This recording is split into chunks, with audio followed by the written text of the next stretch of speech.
Bonsoir et bienvenue dans le Journal de l'Afrique. Voici les titres de cette édition et la tension qui monte d'un cran à Béni, en République démocratique du Congo.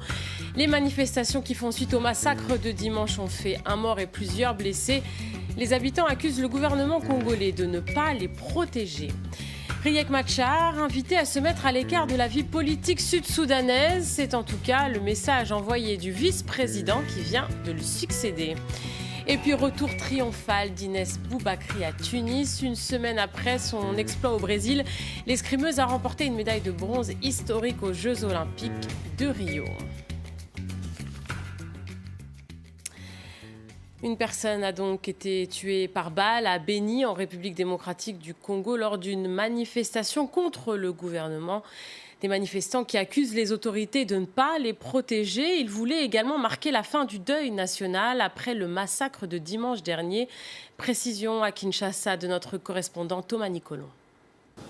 La population de Béni ne digère pas le dernier massacre en date, celui qui a fait une quarantaine de victimes dans la nuit de samedi à dimanche dernier. Aujourd'hui, la population est descendue dans la rue, une centaine de manifestants à Béni, des manifestants qui ont mis en place des barricades. La police a dû faire usage de gaz lacrymogène et elle a même tiré en l'air pour disperser les manifestants. Seulement voilà, il y a eu plusieurs blessés, au moins 5, dont 3 par balle, et un manifestant a même perdu la vie. La population continue d'exprimer sa colère et sa tristesse après un nouveau massacre. Hier, le Premier ministre était sur place à Béni, visiblement ému d'être sur les lieux du drame. Il a tout de même été accueilli par les sifflets de la population, une population qui demande davantage de sécurité au gouvernement. Du côté du gouvernement, le porte-parole me disait que le gouvernement est responsable de la sécurité du pays, mais pas coupable de ces massacres. Il ne faut pas tout confondre, me disait-il. Et quant aux membres des ADF, ces rebelles ougandais responsables, selon le gouvernement,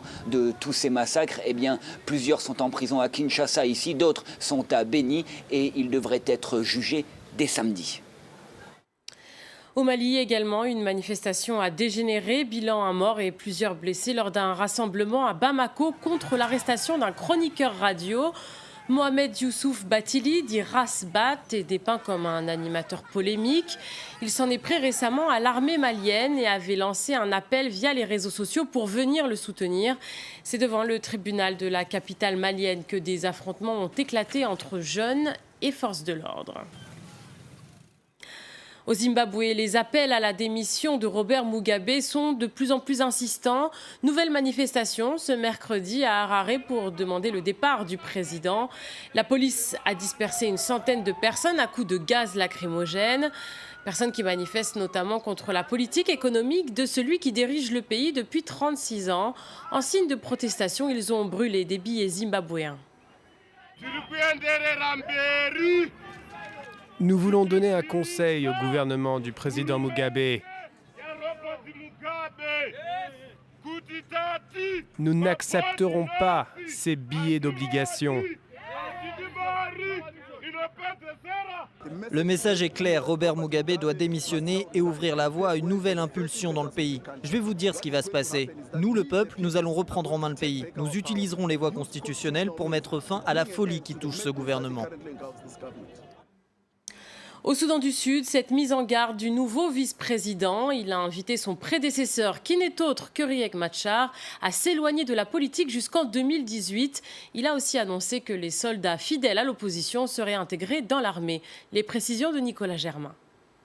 Le nouveau vice-président sud-soudanais, Taban Dengai, a eu des mots durs pour son prédécesseur. Il a demandé à Riek Machar, de l'ethnie Nuer comme lui, un ancien ami, de quitter la politique pour l'instant. Les tensions entre Machar et le président Kiir avaient fait de nombreux morts le mois dernier. S'il pense qu'il ne peut pas rester à Djouba, alors il peut aller au Kenya ou dans un autre pays africain. Il peut organiser un parti politique et attendre l'élection en 2018. Difficile de savoir si Gai dispose d'un important soutien parmi les soldats Nuer. Certains le voient comme un traître vis-à-vis de Machar. Lui a quitté Djouba le mois dernier avec ses troupes. Il a déclaré qu'ils rentreraient tous lorsque la communauté internationale garantira leur sécurité. Mercredi, Gai a aussi dit que les soldats fidèles à l'opposition seraient intégrés dans l'armée avant le mois de mai.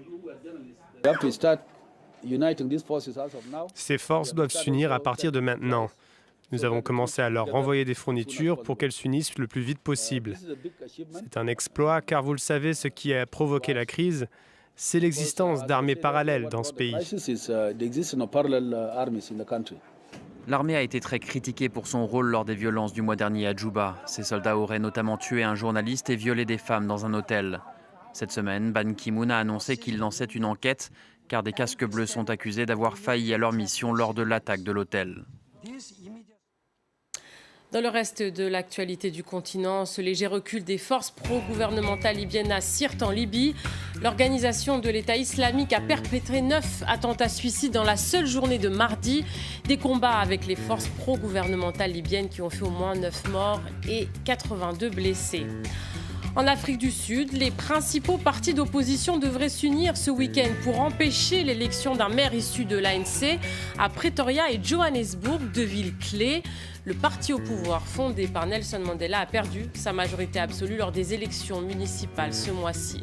Et puis toujours en Afrique du Sud, le président de la Fédération de rugby a démissionné après 10 ans de bons et loyaux services. Oregon Hoskins a spécifié dans un communiqué vouloir donner un nouveau tournant à sa carrière. Le rugby sud-africain est soumis à des pressions politiques puisque la fédération s'est engagée à respecter la demande du gouvernement d'intégrer davantage de joueurs noirs dans l'équipe des Springboks. Deuxième volet de notre série de reportages au cœur du lac Tchad, région particulièrement touchée par les attaques de Boko Haram.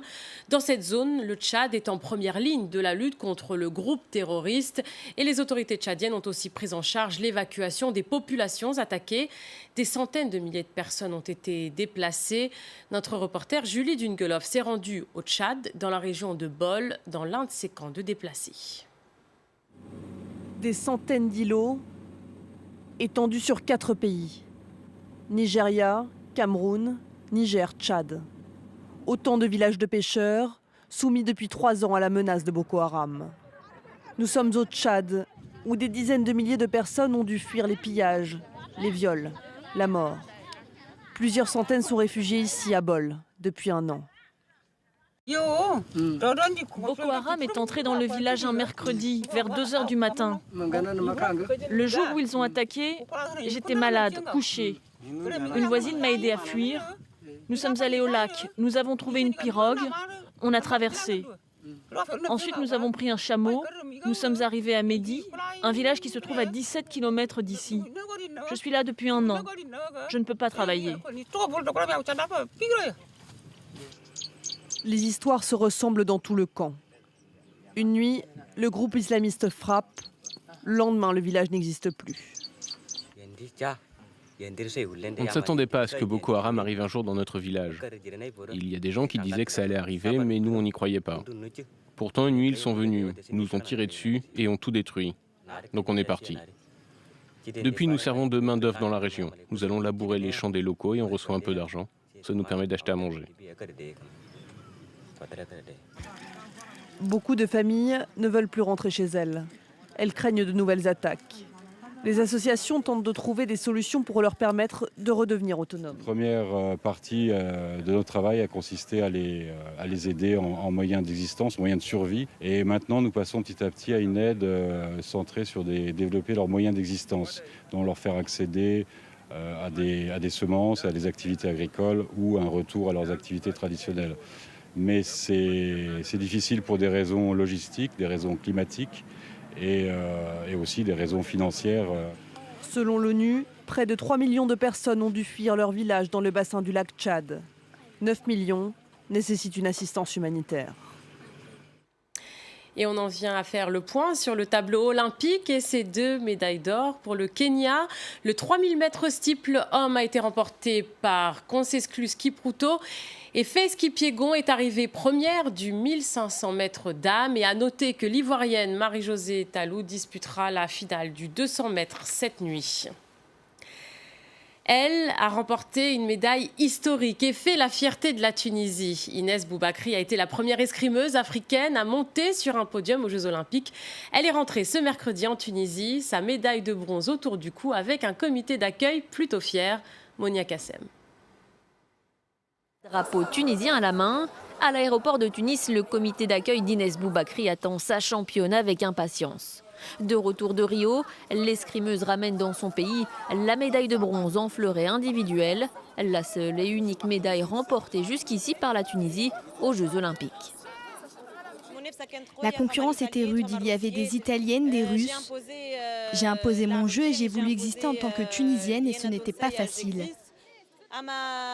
Je n'ai pas baissé les bras et j'ai pu gagner la médaille de bronze. Chez les Boubakri, l'escrime est une affaire de famille.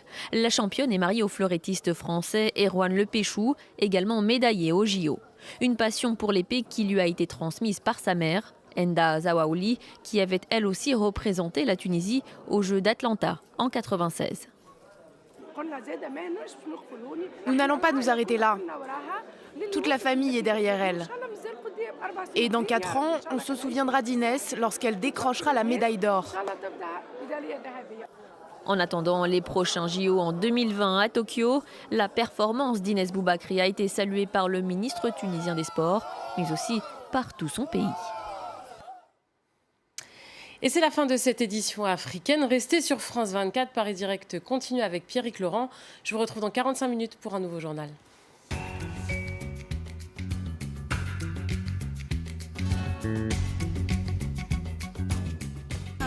Billet retour. Najaf, dans le sud de l'Irak, le cœur vibrant de l'islam chiite. Persécutée sous Saddam Hussein, puis au cœur de l'insurrection contre l'occupation américaine, la ville sainte connaît aujourd'hui un boom économique sur fond de pèlerinage au mausolée de l'imam Ali. Mais elle est aussi le creuset des milices qui combattent contre l'organisation État islamique. Nos reporters sont allés à la rencontre de pèlerins du monde entier, venus se recueillir ou étudier dans une ville devenue le symbole du renouveau chiite. Billet retour, à voir sur France 24 et sur France24.com.